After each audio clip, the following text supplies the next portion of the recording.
We were seated around that oak table again. The one Lorie's father built in his garage with sandpaper and cheap wood stain back in the 70s. It was wide and loud and heavier than it looked. Just like everything in this family. Every nick in the surface, every burn ring and chipped corner told some story I hadn't lived through. And they never let me forget that. It was Amber's wedding planning night. I was the one who suggested we host it at the house, thinking wrongly that it might help me feel like part of it all. That maybe if I offered the space, they'd offer the seat. But I should have known better. My house, my table, my food. And yet I was a stranger sitting at the edge of someone else's celebration. Lorie sat to my right, sipping wine. Amber across from me, leaning into her mother with that too familiar smirk. Greg, Lorie's brother, occupied the seat at the head of the table, like he was patriarch by default. He always acted like the house belonged to him too, even though he hadn't paid a cent toward anything in 20 years. The kind of man who brought a bottle of whiskey to every event and left with half the kitchen in Tupperware. We were going over details. Venue bookings, linen samples, catering quotes. They spoke in absolutes, as if the deposits had already been made. No one asked who was covering it. No one even looked in my direction when cost came up. That silence, the casual kind, the entitled kind, said more than any demand could have. Amber wanted a tented reception in Fredericksburg, with string lights, vintage lanterns, floral chandeliers, farm-to-table hors d'oeuvres, a saxophonist for the cocktail hour. Her Pinterest board had more extravagance than most small weddings manage in a lifetime. Greg piped in with some joke about how many zeros I'd be writing on the check. I chuckled, a hollow sound, just to keep the mood even. My fingers tightened under the table. And then she said it. "You're just temporary?" Amber said, brushing a strand of hair behind her ear like she hadn't just dropped a grenade in the middle of the room. "The company will be ours anyway." Just like that, flat, effortless, like she was stating the weather. Greg laughed so hard he slapped the table. "Relax," he said to no one in particular. "He's just the wallet." And that was the moment everything in me stilled. Not the insult, that wasn't new. Not even the assumption. It was the ease of it. The way they felt safe saying it out loud. Like it wasn't a secret anymore. Like it never needed to be. I turned to Lorie. She didn't look at me, didn't flinch, didn't offer even the smallest scrap of resistance on my behalf. She just swirled her wine. And in that moment, I realized something terrible. They hadn't said anything she disagreed with. I didn't speak, didn't correct them, didn't defend the truth. I sat there, the ghost of my own authority, and let them pretend they held the deed to a kingdom I built from the ground up. Because what they didn't know, what they never bothered to ask, was that the company, the house, the investment properties, the retirement accounts, the frozen stock options, all of it was in my name. My name. Not Lorie's. Not Amber's. Not some family trust passed down from her father's era. Mine. I wasn't just funding their wedding. I was underwriting their delusion. Later that night, I sat in my truck. Same driveway I'd paved last summer. Same truck I'd bought outright 5 years back when the consulting firm took off. It was quiet. No music. Just the tick of the engine cooling and the hum of streetlights in the distance. And I thought about the signs. Every one of them. Small things I let go. Things I told myself didn't mean anything. Lorie asking me to stay out of her family's business when I brought up her brother's drinking. Amber refusing to call me anything but Michael. Even after 10 years. Her brother, Cody, letting himself into my office, using my laptop like it was community property. The time they all went to Amber's graduation dinner and didn't tell me until they posted the photos online. I told myself it was just friction, just time, just kids adjusting. But now I saw it for what it was. They weren't adjusting. They were waiting for me to fade out, to die maybe, or just move along quietly and leave the assets behind like a generous little footnote in their inheritance. I pressed my forehead against the steering wheel and closed my eyes. They had never accepted me. That was the truth. Not because I hadn't earned it. Not because I hadn't given enough. But because they had already decided what role I was allowed to play, and father wasn't it. I had spent a decade in service to people who saw me as a transaction. When Amber got sick sophomore year, it was me who drove her to every specialist in Houston, who paid for the out-of-network insurance coverage, who sat in those sterile rooms and held her hand while they ran tests. Lorie said thank you back then. But Amber never did. When Cody got into that fight at school, I was the one who met with the principal, who called the lawyer, who kept it off his record. I paid the court fee. I paid for the therapist. I even paid the kid's family off the books just to make it disappear. And still, I was nothing but a guest in the house I bought. I remembered the way Lorie used to introduce me. "This is Michael," she'd say. "Never my husband. Never the man who saved us. Just Michael." As if I were a passing neighbor, someone they let in from the cold until the real man came home. But there was no real man. Their biological father vanished. 14 years ago, skipped town to chase some dental hygienist he met in Santa Fe. No calls, no visits, no checks, not even on birthdays. I was the one who kept the lights on, who mowed the lawn and paid the mortgage and fixed the roof when it leaked. I was the one who woke up early, who stayed up late, who missed vacations so Amber could study abroad, so Cody could go to that tech camp in Palo Alto. I gave them everything, and they gave me silence, contempt, a seat at the end of a table that should have been mine. I stayed in that truck for over an hour, not moving, not thinking, just feeling something rise in me, something I hadn't felt in years. It wasn't rage. It was clarity, and once it set in, it never left. I had spent too long confusing sacrifice with acceptance, too long believing that if I just held on, they'd finally see me, respect me, choose me. But they had chosen, long ago, and now I would too. That night, I didn't go back inside. I slept in the truck, windows half down, spring air creeping in through the crack. My back ached by dawn. My neck was stiff. I didn't care. Something had settled in my chest overnight. A stillness. Not peace, no peace is earned. This was different. This was the feeling a man gets when he's finally done begging to be seen. At 6:12 a.m., I unlocked the front door. The house was silent. Still smelled like wine and burned candle wax from the night before. My house. My mortgage. My name on every brick, every window, every copper pipe running beneath the floorboards. And yet I walked through it like a tenant sneaking in after curfew. In the office, I turned on the desk lamp, opened the locked cabinet. Inside were the folders, 5 in total, labeled in thick black ink. Company, real estate, trust, prenup, contingency. I laid them out like a surgeon preparing for operation. The company paperwork came first. Articles of incorporation, board structure, majority shares, me. Always me. Lorie never asked to be added. She assumed. They all assumed. I had let them. That was my mistake. Then came the house. Purchased before the marriage. Paid off 2 years in. In my name. Deed in the safe. Insurance in my name. Taxes paid through my personal accounts. Next, the 3 development lots outside Fredericksburg. Valued last year at just over $1.8 million. They didn't even know they existed. And then the prenup. Signed 6 hours before our wedding. She hadn't read it carefully. I remember that now. Her signature came fast, right after the florist canceled and the caterer showed up late. She had been flustered, impatient, eager to get to the ceremony. I'd been calm, methodical. My lawyer had smiled as she slid the papers across the hotel room table.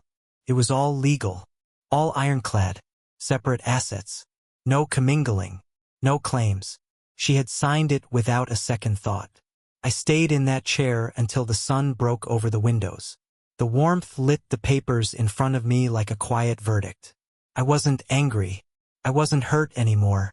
I was decided.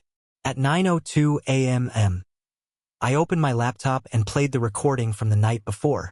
I'd been recording family dinners for the last 18 months.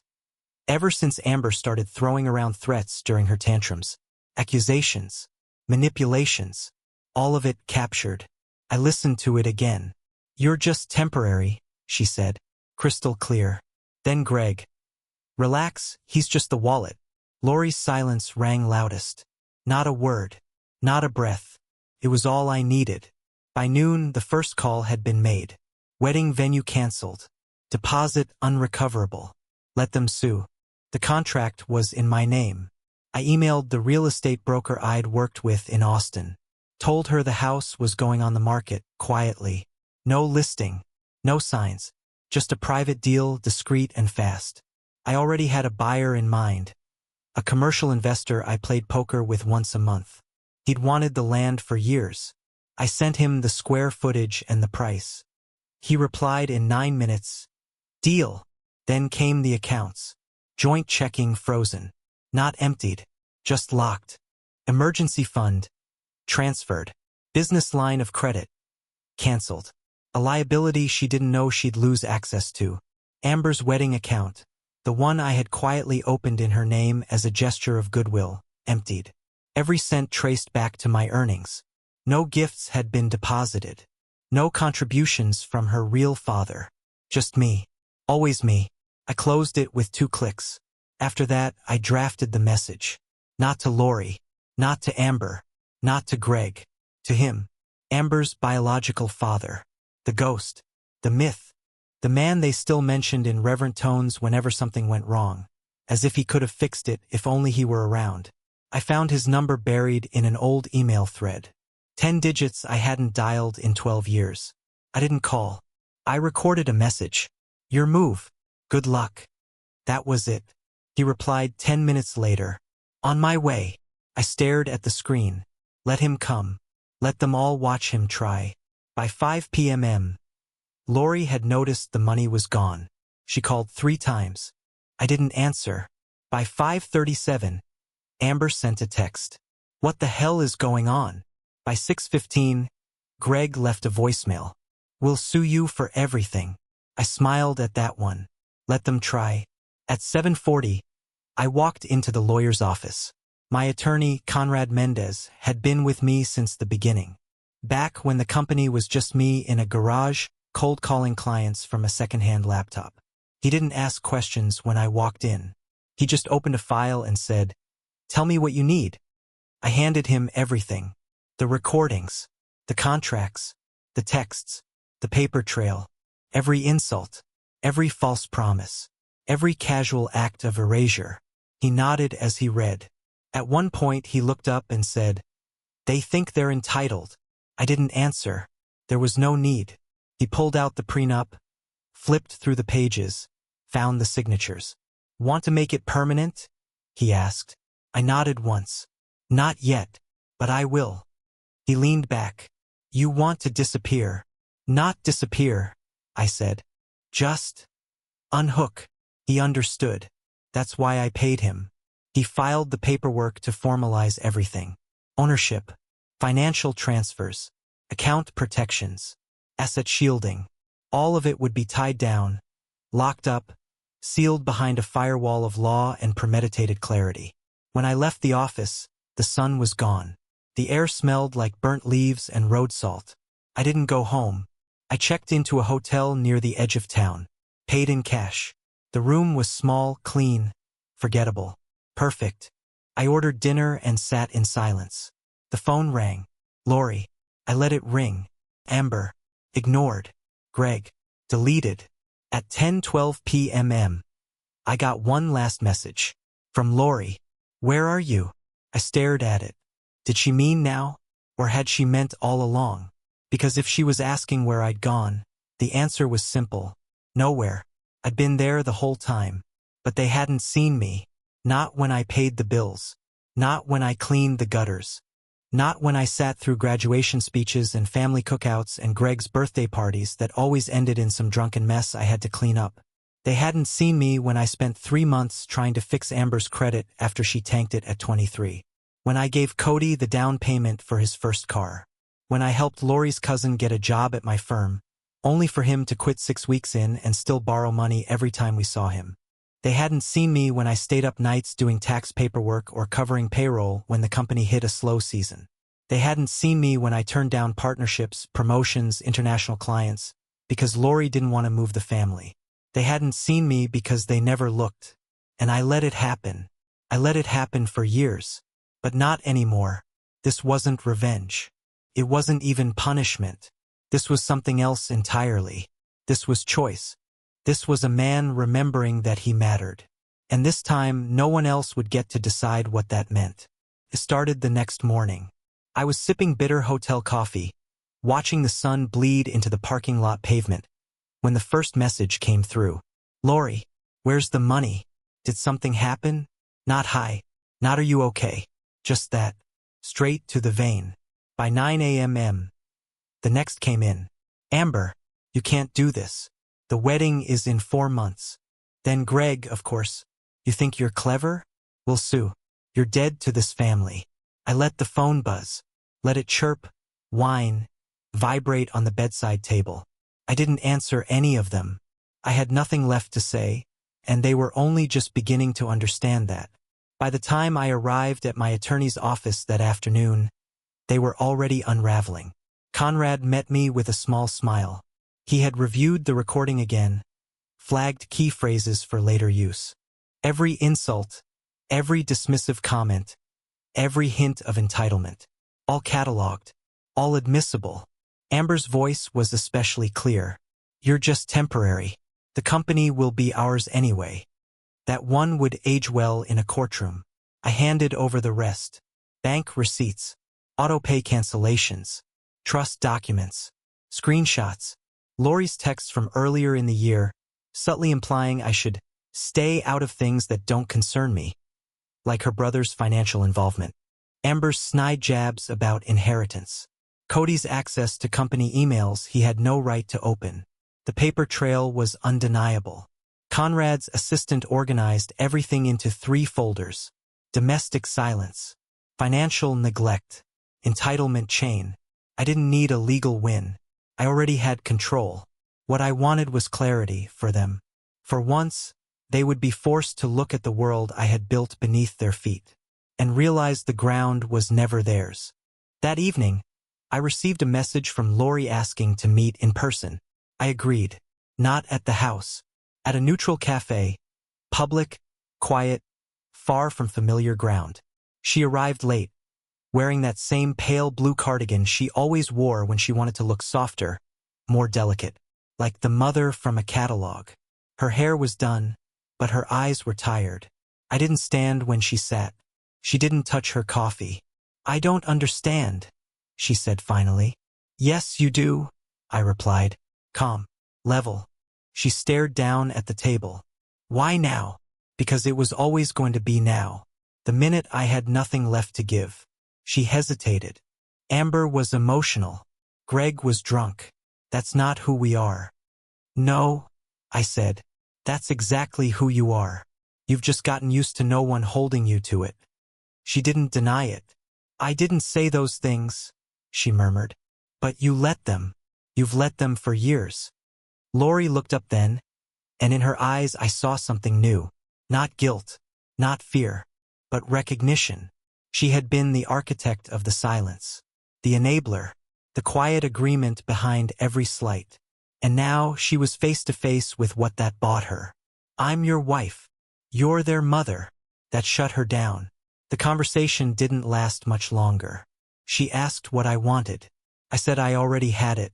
At home, they were panicking. By the next afternoon, the wedding vendors began pulling out. The photographer emailed Amber a formal withdrawal, citing lack of confirmed payment. The venue manager copied me in on the contract void. The band canceled. The florist refused further service. All of them had received polite but direct messages from my legal team. Amber called 16 times. I didn't answer. She left a voicemail eventually. Her voice wasn't angry, it was shocked. Like the gravity of what I'd done hadn't quite landed. You don't understand. These are real people. These are my friends. This is my wedding. That made me laugh. As if she hadn't been warned. As if I hadn't given a decade of my life to making their dreams come true while they spat in the soil they bloomed from. By the 3rd day, I heard from her biological father. He'd arrived. Word was Amber called him crying. Told him everything. Or rather, her version of everything. That I'd abandoned them. That I'd pulled the rug out. That I'd ruined her future.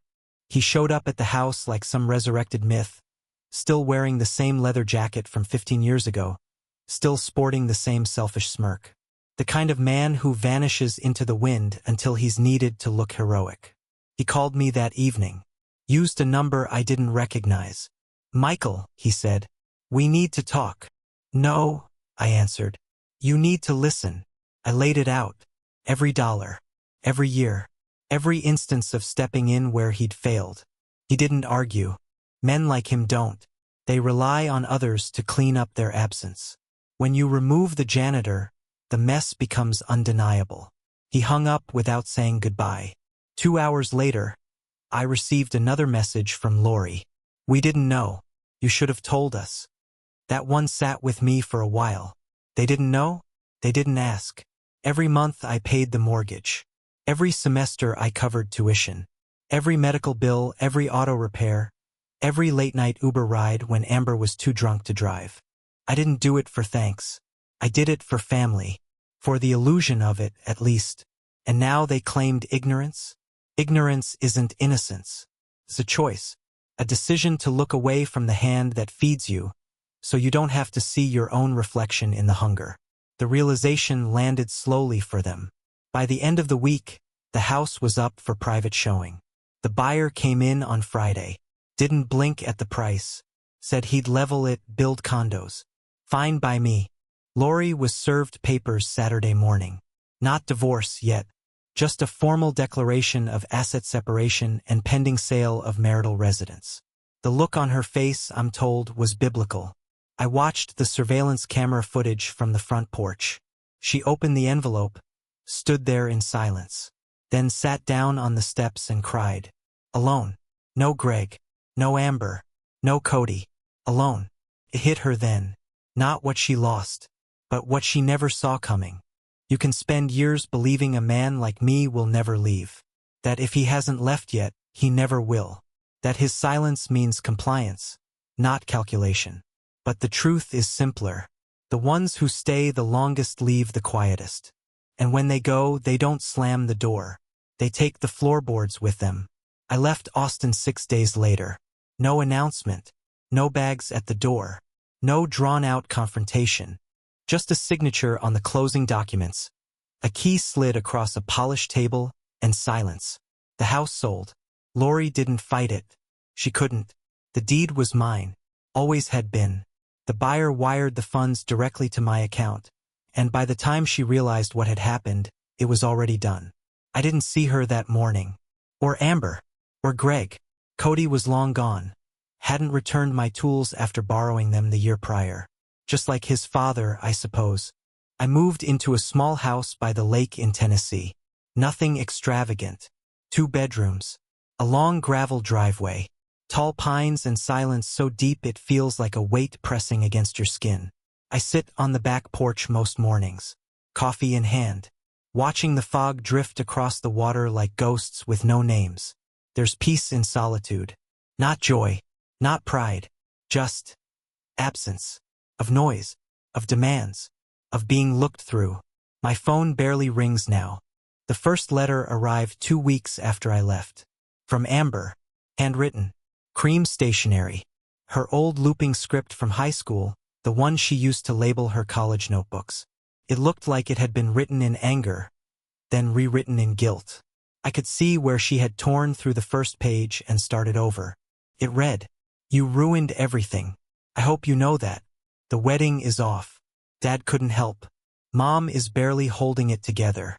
We were a family and you threw it away." There was no return address. Just her name. No apology. Not even a question. I didn't write back. They still didn't get it. I didn't leave to hurt them. I left because hurting me had become their ritual. And I finally stepped out of the circle. A week later, a second letter came. This one from Lorie. Typed. Neat. Precise. "I've spoken to a lawyer. I understand now that the assets were always yours. That I had no claim. That I let things go too far. I don't expect you to come back. I just want to know, was it always this fragile?" I read it 3 times. No, it wasn't fragile. It was sturdy, weathered, built with patience and sacrifice. But even stone wears down under constant erosion. You don't notice the cracks until the wall collapses. I didn't reply to that one either. Some letters aren't meant to be answered. They're meant to echo. She sent one more months later. Just 2 lines. I missed the man who stayed. I don't know who this one is. That one I did answer. I wrote, you only ever saw the man who stayed. You never once asked what it cost him. And that was the end of it. They tried to contact me again later. Greg emailed me a thinly veiled threat about family honor and unfinished business. I forwarded it to Conrad. He sent back a 2-sentence reply that ended the conversation permanently. Cody messaged me on LinkedIn. Some startup in Dallas had rejected his application. Wanted a recommendation. I didn't answer. The company still runs. Stronger now. Cleaner. I hired 2 new board members. People who never met Amber. Never sat at that oak table. Never drank wine while tearing me down in my own home. The silence became freedom. But freedom comes with its own ache. You don't spend 15 years building something without leaving a piece of yourself inside it. A part of me still stands in that old house. Still sits at that oak table. Still watches Lorie's eyes drift away while Amber talks over me. Still hears Greg laughing like I'm the punchline of a joke I helped fund. But that man doesn't move anymore. He just stares. Frozen. Distant. Dead in the quietest way a man can die. I think about him sometimes. Not out of pity. Not out of guilt. But to remind myself what I escaped. The hardest part wasn't the betrayal. It was the realization that I had trained them how to treat me. Every time I stayed silent, I taught them I didn't need defending. Every time I paid the bill without being asked, I taught them it was expected. Every time I accepted their contempt with a smile, I taught them that love was optional, but my labor was not. I made myself disposable, and then acted surprised when they disposed of me. That's the truth no one wants to say. Not every villain is a monster. Some are just tired men who let themselves be used long enough that everyone else forgot they were there by choice. Amber will marry someone else eventually. Someone shinier. Maybe richer. Maybe not. Someone who buys into her storms because he hasn't lived through enough of them yet. Greg will drink himself into the next family gathering, still telling stories about how he kept the family together. Cody will borrow again, fail again, blame again. And Lorie will tell herself a story about the man who changed, about the betrayal, about the sudden collapse. But it wasn't sudden. It was slow, deliberate, earned. She had a man who showed up, paid every bill, fixed every crack, protected her children like they were his own. And when the time came to speak for him, to stand by him, to simply say, "This man matters," she poured another glass of wine and let the silence speak for her. And now I ask myself, was I wrong? Was I wrong to walk away from a table where every seat had been turned against me? Was I cruel for cutting off the money, the support, the protection? Or was that cruelty theirs? Gift wrapped in smiles, passed around the table, served with dessert? Sometimes I walk along the lake at night. The water stills beneath the stars. No laughter, no footsteps behind me, just wind, and breath, and space. That's where I go to remember what it feels like to be a man again. Not a provider, not a placeholder, not a silent partner to someone else's legacy. A man. And I wonder, if you were me, if you had given everything, stayed through every storm, listened to every insult, and watched the people you love tear you down from the inside out, would you have stayed? Would you have endured it? Or would you have done what I did? And finally, walked away.